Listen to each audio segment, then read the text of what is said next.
Troubleshooting Authorize Net Webhook events list can be a challenging task, but with the right approach it can be simplified. The first step is to understand what webhooks are and how they work. Webhooks are notifications sent by Authorize Net to a merchant's server after a specific event occurs, such as a payment being processed or a subscription being updated. To start troubleshooting the webhook events list, the merchant should first verify that the webhook is enabled and the URL is correct. This can be done by logging into the Authorize Net account and checking the webhook settings.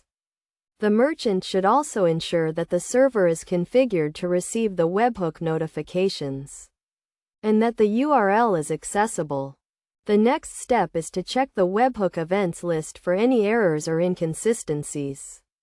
The merchant can do this by logging into the Authorize Net account and navigating to the webhook events list page. From here, the merchant can view the list of recent webhook events and check for any errors or failed notifications.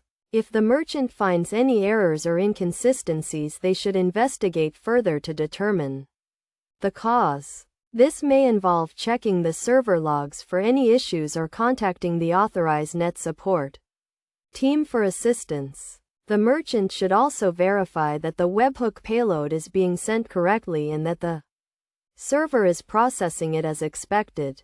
Another important step is to test the webhook by sending a test notification.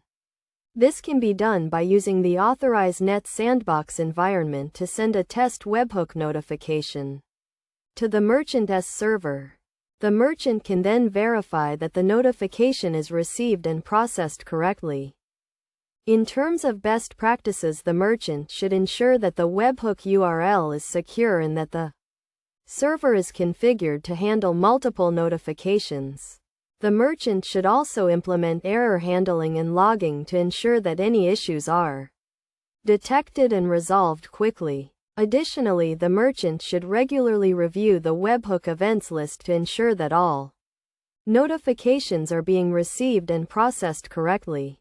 By following these steps and best practices, the merchant can effectively troubleshoot the Authorize Net webhook events list and ensure that all notifications are being received and processed correctly. This will help to prevent any issues or errors and ensure that the merchant's server is always up to date with the latest information from Authorize Net.